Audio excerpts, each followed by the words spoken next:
Good afternoon, participants. I'm Yashwendra Singh, Executive Editor of ET CISO, and I welcome you all in this webinar on cybersecurity in the era of digital transformation. Cyber attacks now, unlike before, have a global footprint, impacting not only organizations in silos, but on a widespread scale across government institutions and individuals. Cyber attacks have several forms like DOS, information theft, database destruction, and many other that adversely affect the operational aspects of an organization. The growing cybersecurity threats in an organization result in substantial financial losses, loss of business or contracts, loss of IP, data breaches, etc. In addition, these threats could lead to reputational damage and impair customer relationships. Hence, it becomes important for an organization to maintain security standards. As companies adopt new technologies like the Internet of Things, big data, cloud, and mobile, security should be a serious concern and top priority. The increase in digital connections creates agility in business, but also significantly raises cybersecurity risks and threat levels. In order to address those risks and threat levels, organizations should build security into applications and interconnected devices right from the beginning. To throw light on this extremely topical subject, we have with us two industry experts. We have with us Mr. Bhavesh Lakhani, who's the CTO at SBI Mutual Fund. Bhavesh is an accomplished IT professional and an astute leader with more than 90 years of international experience in managing design and deployment of enterprise technology solutions under a global delivery model involving large, geographically diverse teams. Bhavesh has a master's in computer engineering from the US and BE electronics from the University of Mumbai, along with various certifications and leadership accolades throughout the professional career.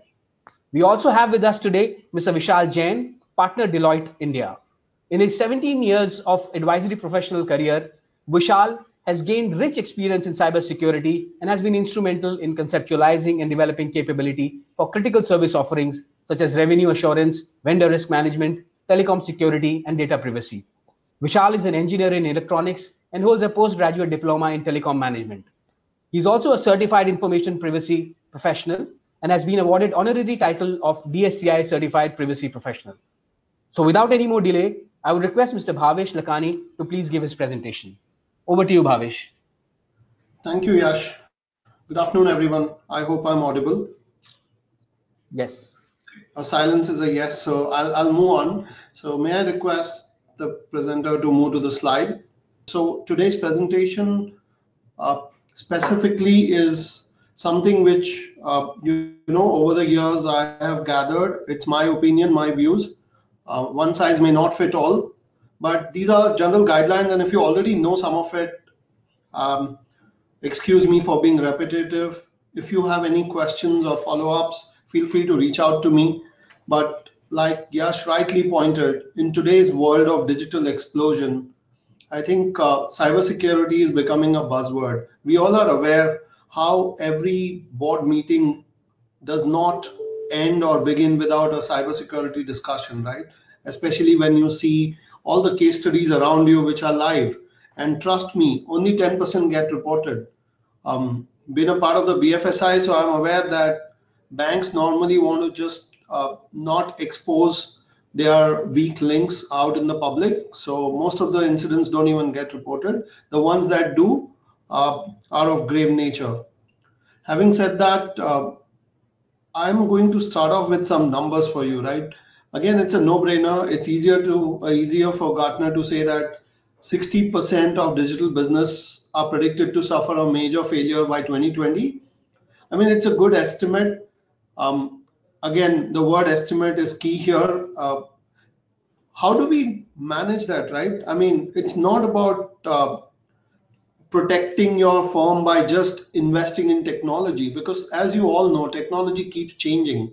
So I always like to divide my $100 being the metaphorical budget that you have, into four parts. The first part would be your technology or your tools.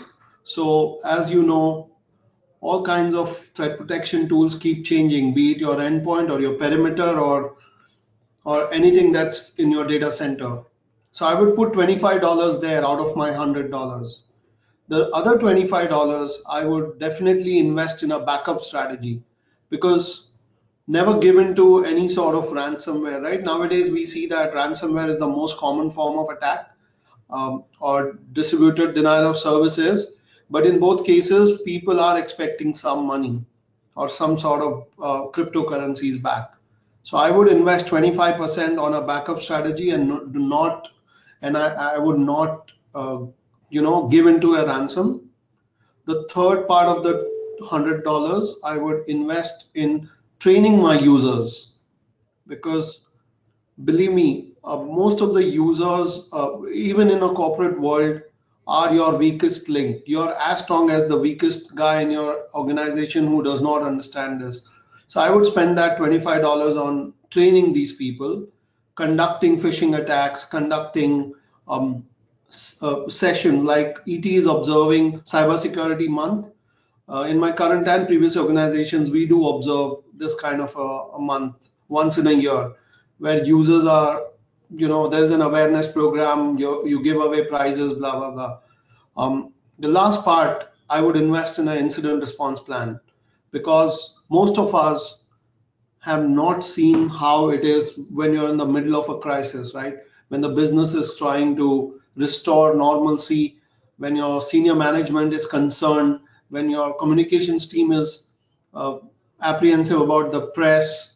So at this time, the role of our IT or a CISO becomes so imperative, keeping your cool, having an incident response plan, knowing what to do, having a SOP ready, is very, very important. So I would invest my $100 in this way.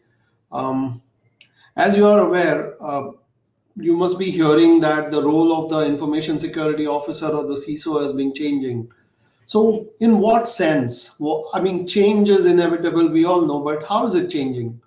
So, one, I believe they expect the CISO to be a domain expert. Gone are the days where you could easily just get into any business and apply your generic knowledge.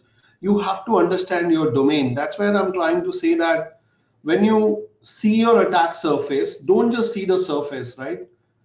What is generating that vulnerability? Understand the layers, the topology, how your data gets generated, what are the interfaces that you have within your business that is creating this.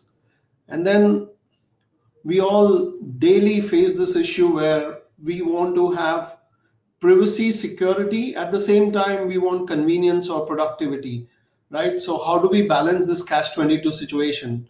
Most of the times I try, and personally also, as a user, I feel that there has to be tools which ease my life, but at the same time it brings in a slightly higher risk when I'm trying to go for convenience. So that's where I think the challenge lies. And like I started off, one size will not fit all. I can share how it works for me, or how it has worked for me in the past balancing this. Um, the easiest thing to do is go ahead and take a user sign off or a business sign off and say, we are providing you with these conveniences, but if the risk is there, I mean, the inherent risk, you will have to sign off on it. But in reality, that doesn't work.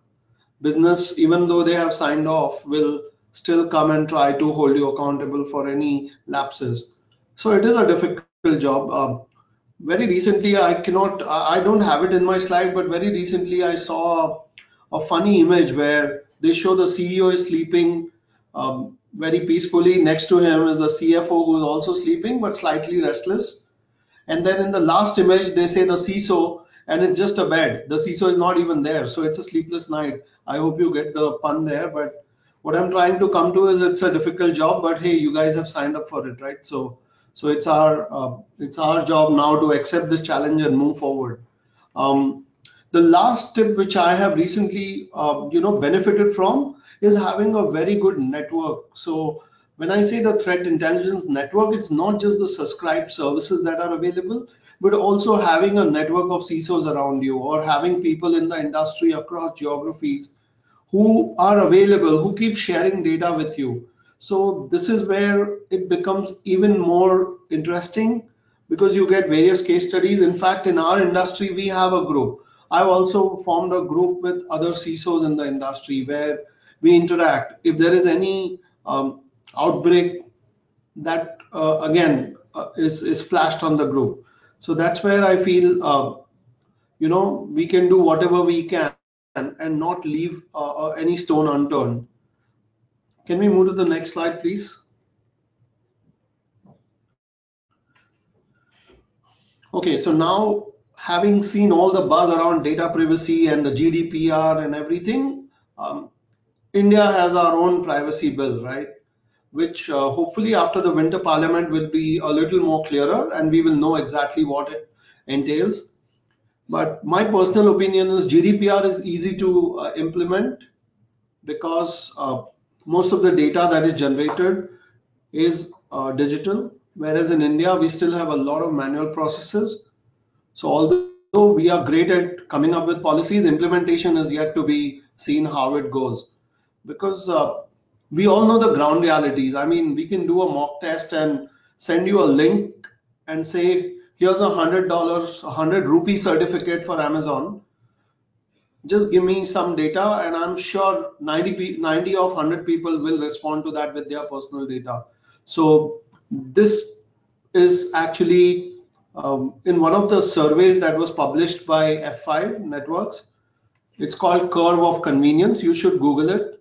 You will see that data where 51% of people don't even care. They just say that it has to be convenient. 53% of the people were told that the app is breached that you are using. They still didn't want to uninstall and try a new app. So my point being, in India, data privacy is just a myth. Most people in India share their salaries with most of their colleagues. Your neighbors also know what your salaries are, right? Most of the time. So what kind of privacy are we talking about? So there's this guy in Odisha who was giving away 50 rupee recharge on Vodafone for your PII data, and people were happily sharing their data for a 50 rupee recharge. So overall, I think this Data Privacy Act is putting us two steps backward rather than forward, but we'll have to bite the bullet and go with it. Having said that, you will be liable for protecting your customer data, right? So if you have one irate customer whose data gets compromised, the penalties are huge.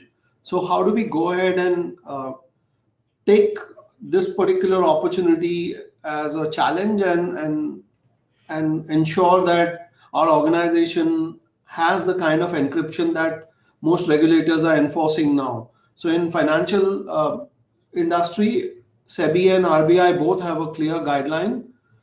Encryption for data at rest and data in motion is mandatory. We have completed ours through a TDE process, the transparent data encryption process, both on Oracle and SQL. But depending on your organization size, you may want to consider looking at tools, DB Defense, and there are several other tools which are available to do this kind of encryption. But come 2019, believe me, your organization or your senior management or your board will make sure that you guys follow the guidelines laid down by the regulator. Can we please move on?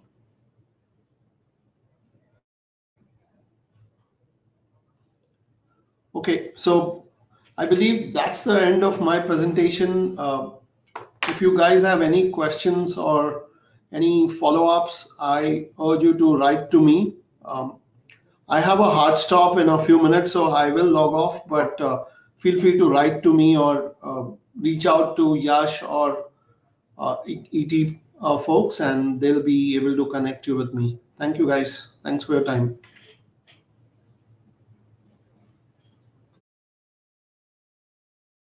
Thank you, Bhavesh, for that very insightful presentation. I know you have to rush for a meeting, but we just have one question for you, Bhavesh. One of the participants wants to know that what's the best way through which companies can embrace trends like cloud, apps, blockchain, and mobility without exposing themselves to cybersecurity risks. What's the best strategy to it? That's a very difficult question because you're asking me how do I swim without getting wet. But I'll take a stab at it, Yash.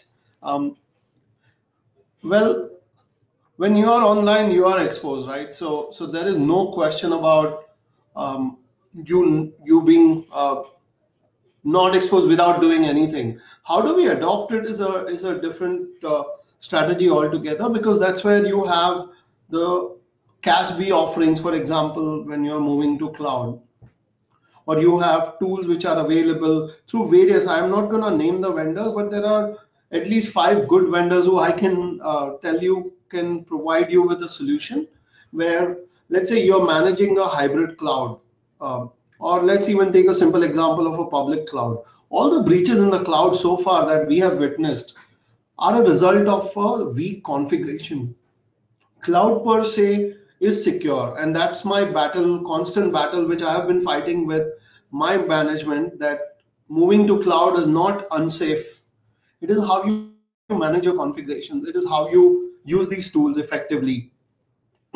Excuse me. So the first step would be to start with a proof of concept where you test the kind of workloads that you're moving.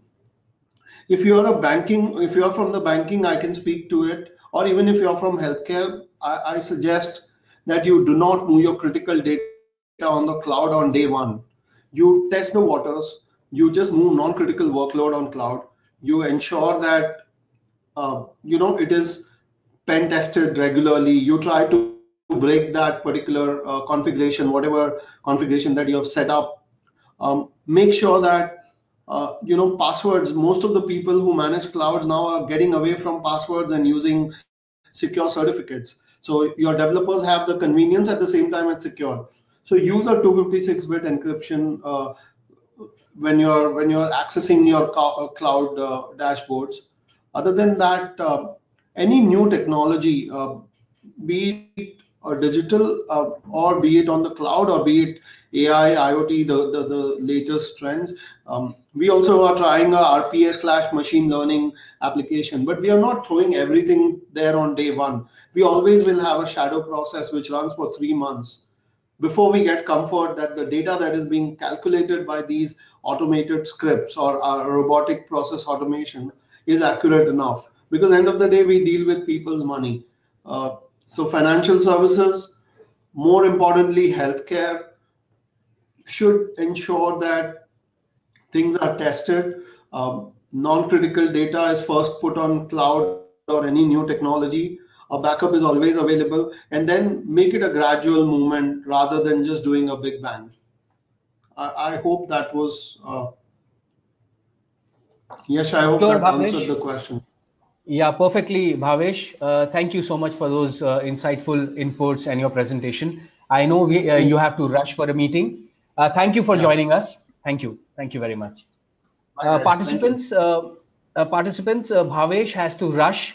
But if you have any other follow-up questions for Bhavesh, please feel free to reach out to him at his email ID, which is bhavesh.lakhani@sbimf.com.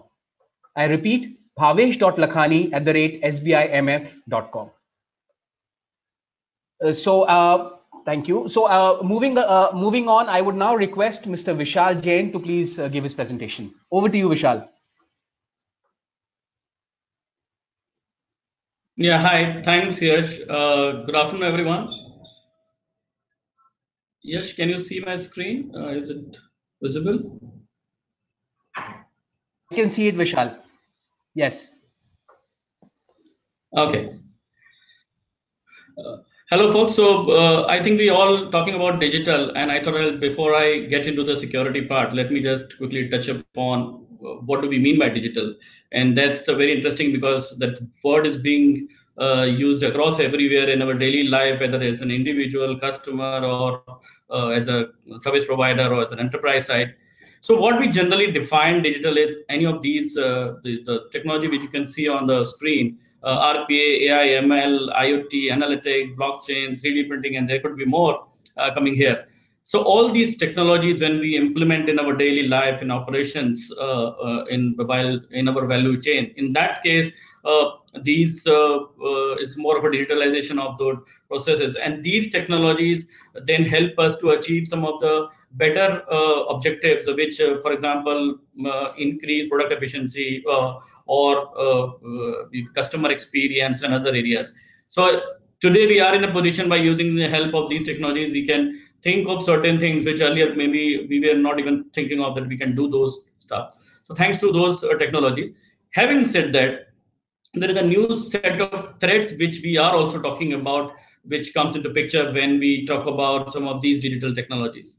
And just to name a few broad ones, which are the most important, I believe personally, which are critical and we should be taking care of these.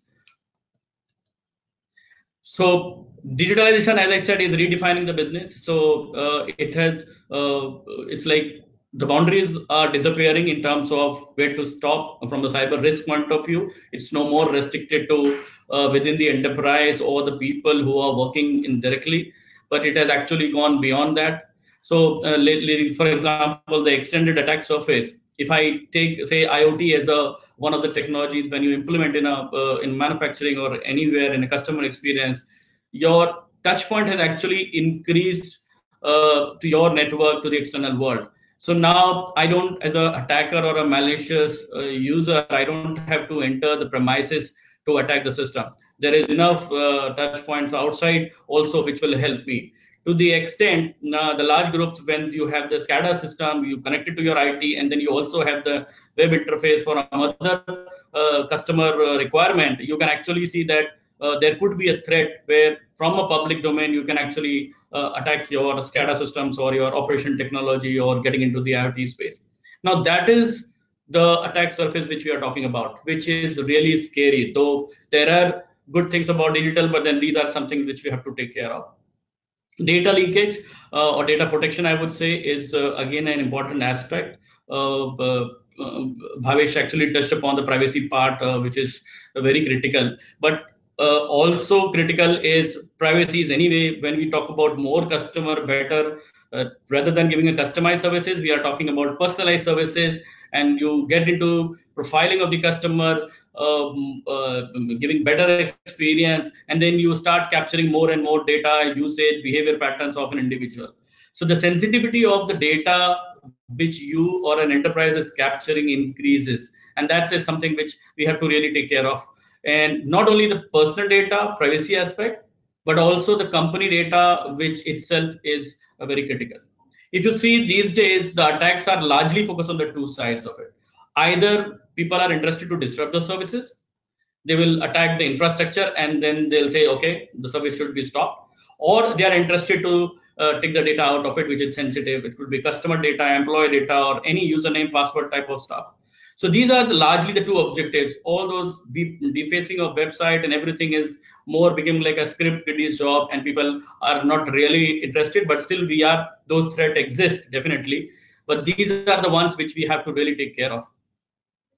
The interesting aspect on the rapid inclusion of these technologies give us less time for us to have enough use cases on experience from a security threat, so that we can leverage the learnings which we have in past and we can deploy in a much secure manner. That's some challenges which we deal with some of these technology which are pretty new in last, say, a decade max or 5 years times, and then we don't even know what could go wrong, and that's where we are. Similarly, example could be that we're talking about RPA everywhere. If the bots is everywhere, then we have to be very careful in terms of to what extent we should rely on these bots. How much calibration has been done that, okay, this is where the robot part stops and the manual intervention starts. What is the accountability? What is the security of the bot itself? How will ensure that the integration of the bot with other systems is perfectly fine and there is no leakage or no threat to it? So this is another challenge which I think is critical, which aspect we have to look upon. Inadequate monitoring, well, that's more to do with that a traditional SOC approach in terms of monitoring with an SIM solution is required, but now you have to further sophisticate attacks are there. So you also have to sophisticate your monitoring expertise. In fact, in some cases, we can actually use the AI, ML, or the analytics-based security monitoring, and that using digital more in the digital monitoring rather than only doing a pure security monitoring for digital technology. So we thought these are some of the threats which are coming up and which give rise to some of these, I would say, when you go digital with new technologies. One more thing I want to touch upon, which is not really listed here, is the resiliency part, which is very critical. See, going digital, we go more and more into technology and automation part of it. The moment we get into high dependency on technology, the availability of the technical environment is also critical. In fact, so if there is a security breach or attack, the first thing which happens is my technology goes down and my service get disrupted.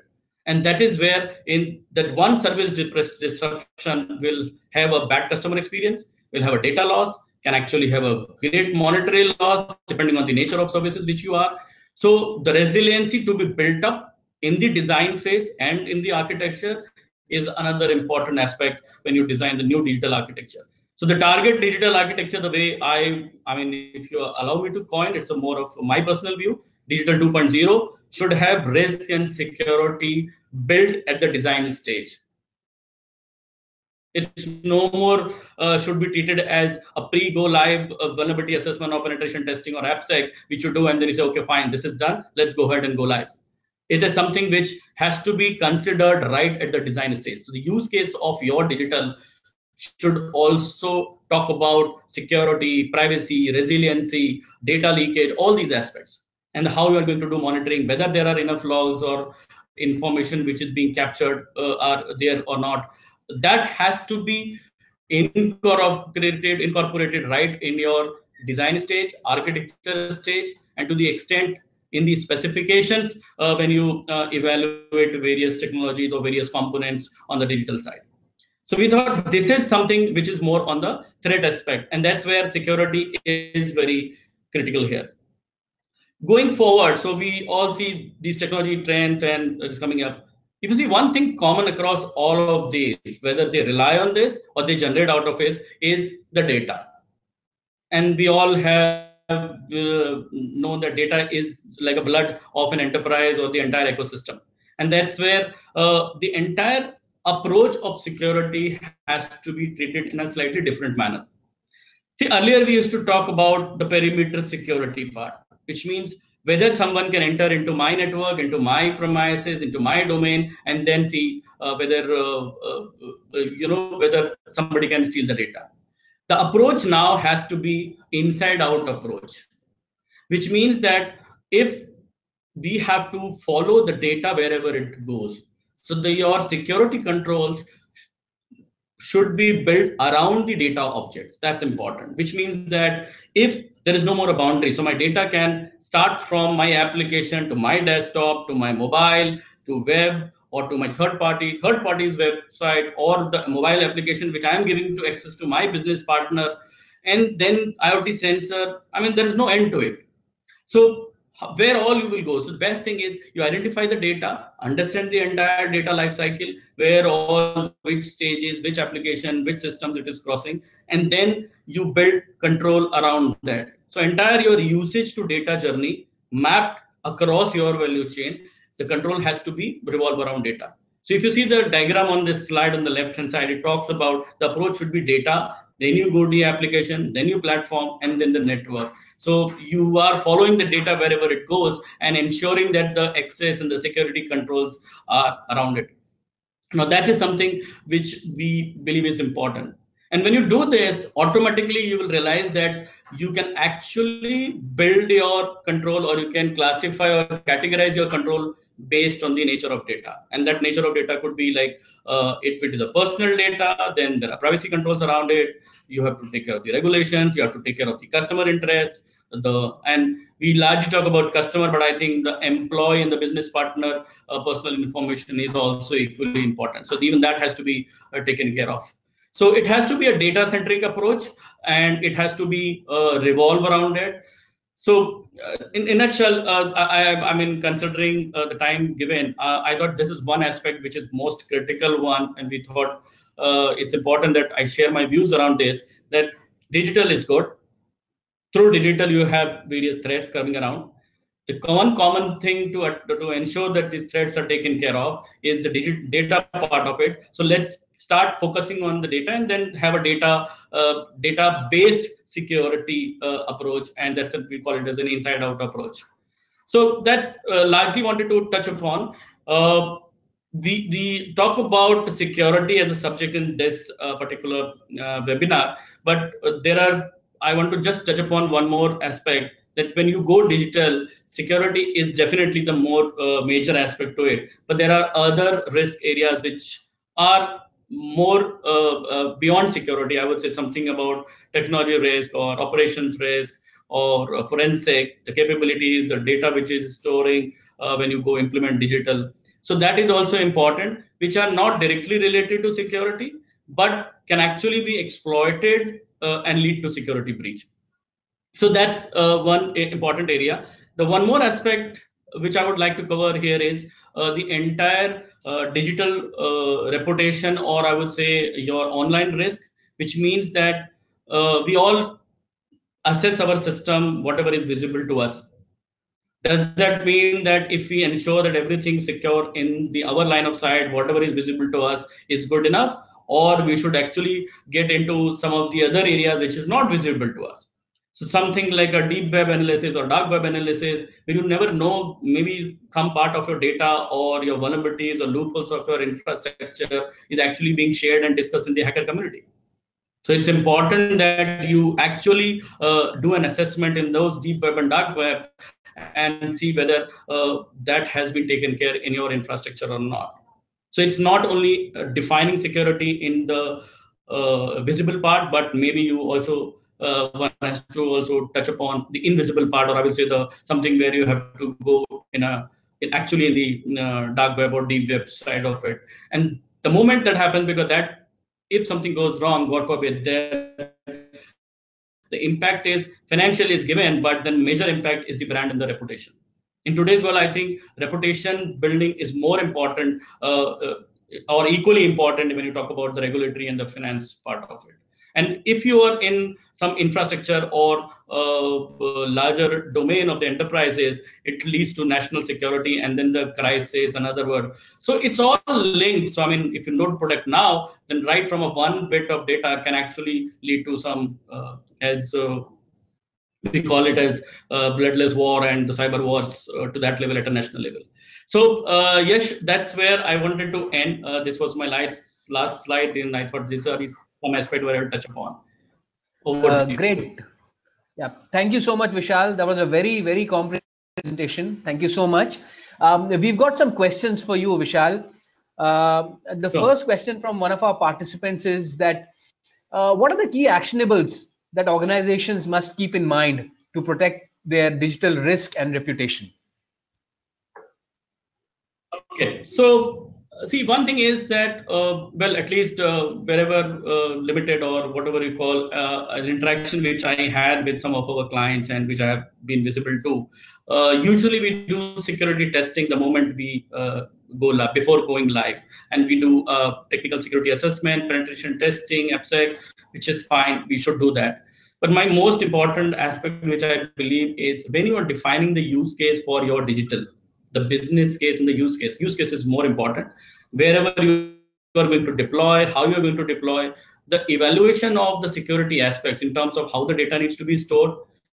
Will it be secure in containerization at the mobile app? How is being accessed? Who's getting access? When you are transferring the data, what you are taking care of, to the extent of the component, the digital component, whether it is capturing all the right information or audit trails or logs.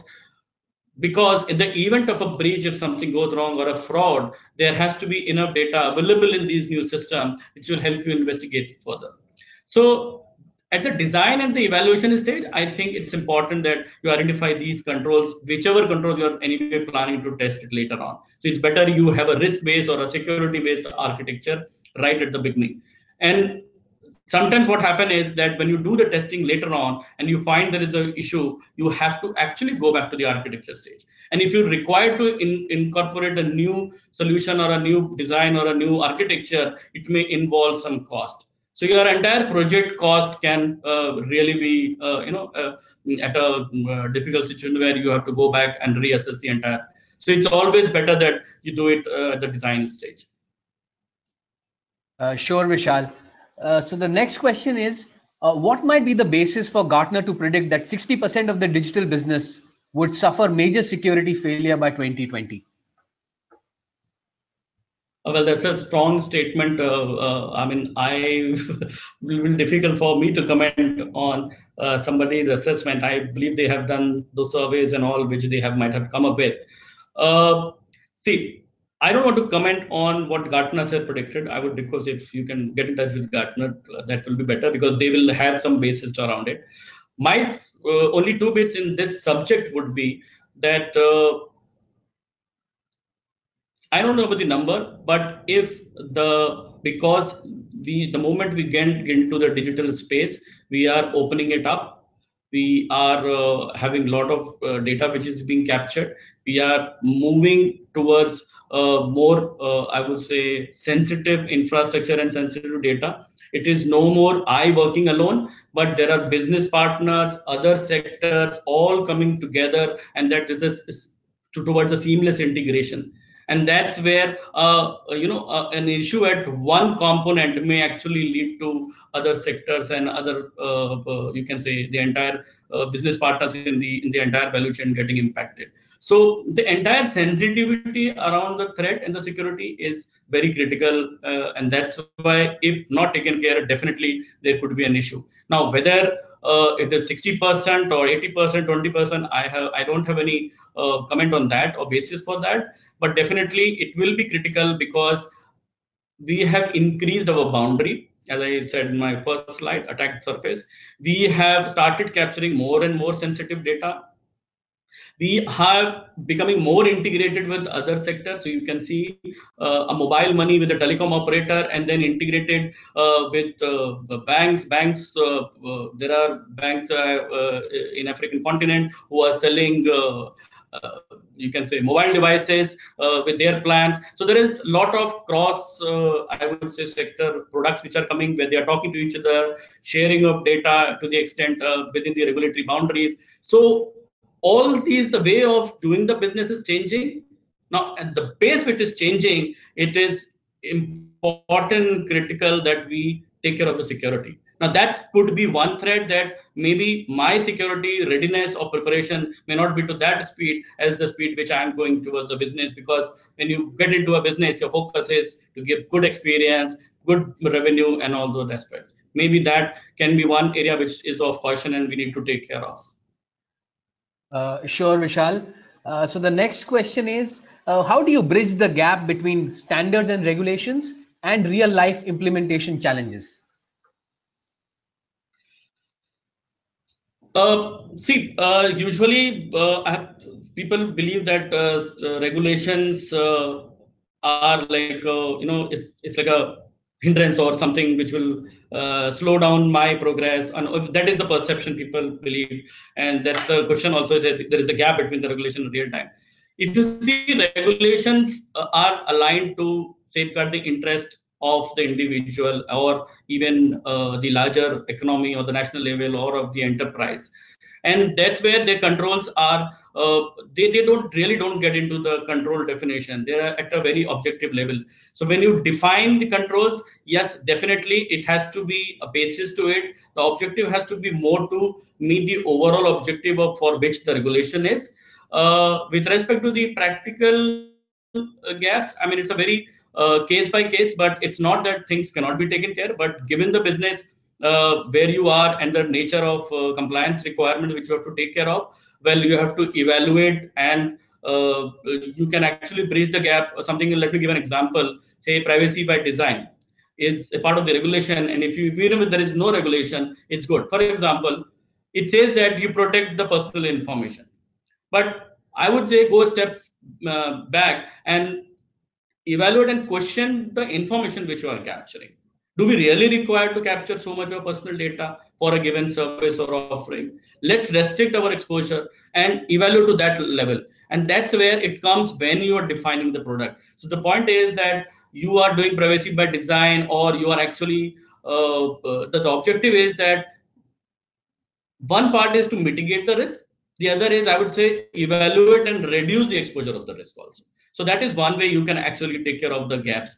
It's a valid question. There are sometimes practical challenges that not everything can be done, but then there are workarounds and cases where case by case basis we can evaluate to the best possible what can be implemented. And I think if that intention is shown in the entire report or the compliance, sometimes it helps. And on a lighter note, with people like us or consultants can be contacted for that. Sure, Vishal. So we have time for just two more questions. So the second last the question that we will take up is, what are your suggestions for improving security for 5G technology in India, keeping in mind that it will cover homes, other unknown areas, and new use cases not touched by technology yet? Okay, so I think, one is the security controls around the technology, and I mean that's given, and people who are deploying these solutions will take care of that. So I will not touch upon more on that because it's understood they have to secure it. Two aspects which I would like to highlight here, which is critical. One is the awareness part of it. Awareness in terms of deploying it, awareness with respect to the usage. So there is a lot of awareness not only from the people who are involved in providing these services or product deployment, but also awareness on the user side of it, or customer awareness, you can say, whether it's privacy or secure usage. And we see a lot of these messages which we receive from banks: don't share OTP, and don't give we never ask for these things. So these are the types of awareness. So culturally, in Indian context, I think we need to upgrade ourselves in terms of a secure usage. There are a lot of responsibility as an individual for us also. It lies that how we are using or securing our personal information or a password or even mobile usage and everything. So that's one aspect which is very important, and the responsibility lies on both the side. And the service provider, I would say, the enterprise's responsibility to educate customer also on that part. So this is one aspect which is very critical, because the moment we say, okay, my home is connected to say Google Home or Amazon or any similar device, which will be voice command, and then say switch on the AC, switch off the light, and all those stuff. But then we have to see how much hardening we have done on that. Even as simple as the Wi-Fi router, we are saying our home is connected and Wi-Fi router and all that. But what about the hardening of the Wi-Fi router itself? Is my password very simple, 12345? Or has I restricted it to limited devices, MAC address binding? Now, these things are very technical. Maybe the customer layman will not be aware of it. But if the internet service provider, if he spend another 15-20 minutes sitting with the customer and saying that, okay, how many devices which you have? Do you have any devices? Let me just configure the router so that your internet is restricted. Now, these are some of the additional steps where both the sides we can take care of on the awareness side of it. The second aspect here I think is critical is the entire skill set development, which is related, where I'm saying skill set, the entire cybersecurity awareness or the skill development on the security side, or even on the new technology which is coming up. Most of the technologies are pretty new. People are aware, and some of them cases we are still learning around it. So the mindset to accept the technology, there could be a threat around it. There could be, we need to secure, deploy it. This is a training on the security aspect on the digital side is equally important. So these are two things which I thought are more critical. And when you say 5G coming up, well, it will be Internet of Things or Internet of Everything or Internet of Anything. So that's the situation where we will be, and it will be seamless integration, not within the companies, but within our life, to companies, to anywhere and everywhere. And that's where all this awareness, secure deployment, training of the people who are deploying, these becomes critical. Apart from the basic security, which anyway you have to take care of. Sure, Vishal. So the last question before we wrap up the session is, what should be the ideal framework for improving the compliance and governance to contain cyber attacks? Ideal framework, when you say, are you talking about any particular standard? I mean, there are so many standards, alignment. There are individual companies or the research and consulting company, they have come up with frameworks. So, I mean, any framework companies can go and adopt. There is not any specific, but then, yeah, the idea is that like one of the approach which I was suggesting is you have to see what you need to protect, what are your threats around it, do that risk assessment, and you define the controls, and obviously keeping in mind the regulatory boundaries. So you can follow any framework which take care and meet the objective. There are quite a few of them. And when you talk about digital, I mean, if you allow me, then there is a digital risk framework which we have as an Deloitte, where we have identified some of these 10 risk areas. So I think there is no one standard framework that you have to just get certified, or you have to copy that, or you have to align to that.